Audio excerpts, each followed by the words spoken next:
Remue ménage. Remue ménage.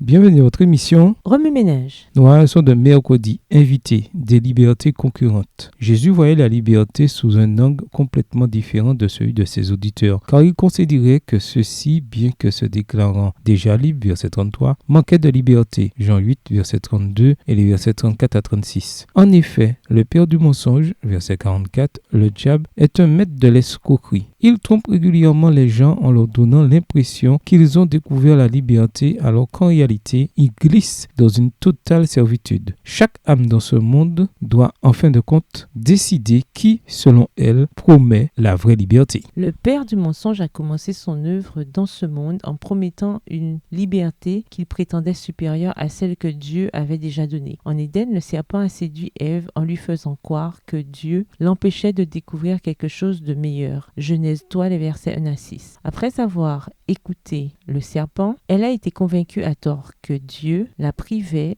de bonnes choses. Le même mensonge a poussé le fils prodigue à se méfier de son père. Luc 15, versets 11 à 32. Il a quitté la maison, tout électrisé à l'idée d'une vie nouvelle, sans règles ni limites. Mais dans sa quête de liberté, il est devenu un esclave pauvre et affamé. Versets 14 à 16 de Luc 15.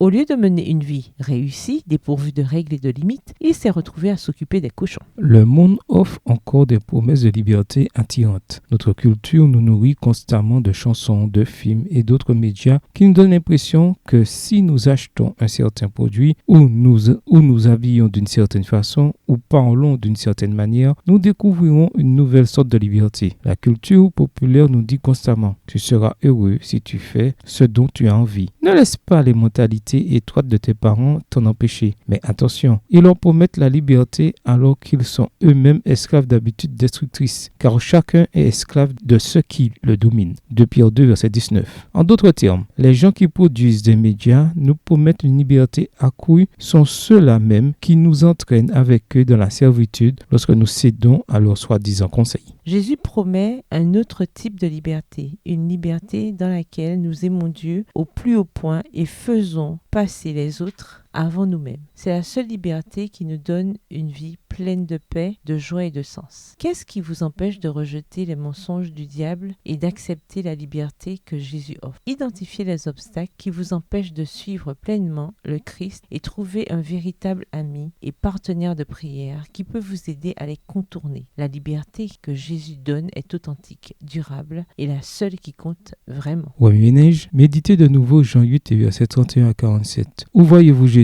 dans ce passage? En quoi la liberté offerte par Jésus diffère-t-elle de la liberté que le monde offre? Que vous dit Jésus par ce passage? En quoi voyez-vous Jésus différemment ou le voyez-vous de nouveau? Comment réagissez-vous en voyant Jésus de cette manière? Au revoir. Et à demain si Dieu veut. Remue ménage. Remue ménage.